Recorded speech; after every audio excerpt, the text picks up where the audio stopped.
अमुक वाजता उठते, अमुक ते अमुक हा माझा पीक पॉईंट आहे अभ्यासाचा. तुमचं तुम्हाला कळत आहे, तर तुम्ही लहान नाहीये. अवघड विषय आहे तो सकाळी करा. मला गणित प्रिलिमला अवघड जात होतं. ती आगगाडी कशी जाते ना ते आजपर्यंत कळालेलं नाही मला. हा, तो एक थांब किती मिनिटात किती सेकंदात, मला आज पण विचारलं तर मी थांब जरा मी अभ्यास करून येते म्हणून सांगेन. पण त्याच्यापासून पळून जाऊन उपयोग नव्हता. ते गणित सोडवायचंच होतं. कारण एक एक मार्क तुम्ही शेतात वेचायला जाताय की नाही, काय वेचाल, तुरी काय शेंगा तोडाल, तुम्ही मोसंबी तोडायला जाल, एक एक वेचताय ना, ती मार्क एक एक वेचायला लागतात. पण ते एक एक मार्काची रिस्क नाही घेऊ शकत. एका मार्काला नापास काय होणं तेही अनुभव घेतला.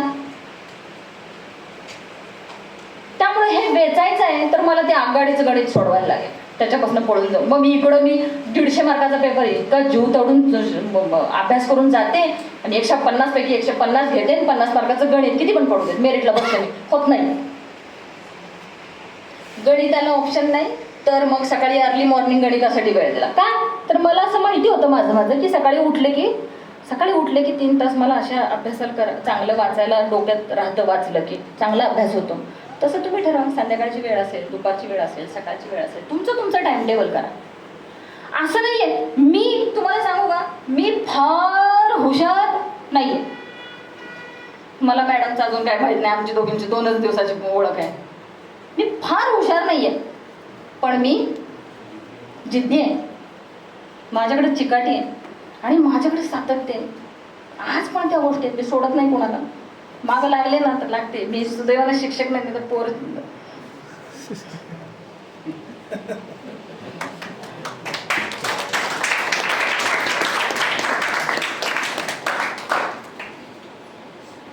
त्यामुळं मी तुमच्या समोर आज तहसीलदार म्हणून जरी आले असले तरी एक लक्षात ठेवा की मी जर करू शकते. कायम लक्षात ठेवा, इतक्या अडचणीतनं आलेली आहे ही, आपल्या समोर आज उभी आहे, इतक्या लांबून आलेली आहे. कुठं सांगली जिल्हा आहे, कुठं सोलापूर जिल्हा आहे, कुठं पुणे जिल्हा आहे आणि बुलढाण्यासारख्या ठिकाणी कुणीही रिलेटिव्ह, कुणीही नातेवाईक, कुणीही जवळचा, कुणीही लांबचा, कुणी शत्रू नाही, तिथं नोकरीसाठी आलेले आहे, आज तुमच्या समोर उभी आहे.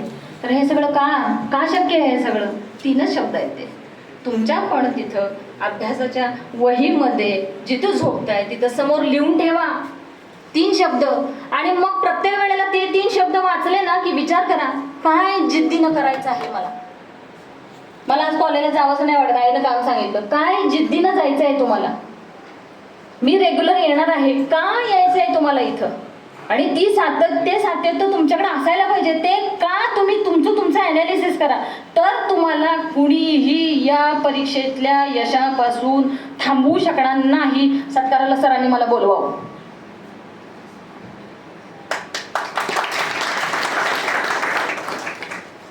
फक्त 3 शब्द, दुसरं काहीच करायचं नाही.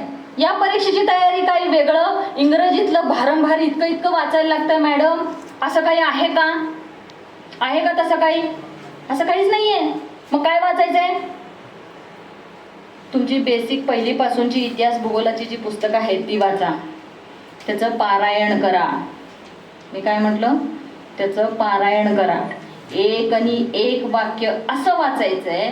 आणि त्याच्यात तुम्हाला वाचत असताना असा प्रश्न स्वतःला पाडून घ्यायचा आहे की माझं नाव सरिता विलासराव पाटील, लग्नानंतरचा सरिता अजित कुमार खटा, हे जरी नाव असलं तर ही सरिता म्हणजे काय? हा प्रश्न पडला पाहिजे तुम्हाला म्हणजे मला तसा तुमचा तुम्हाला पडला पाहिजे.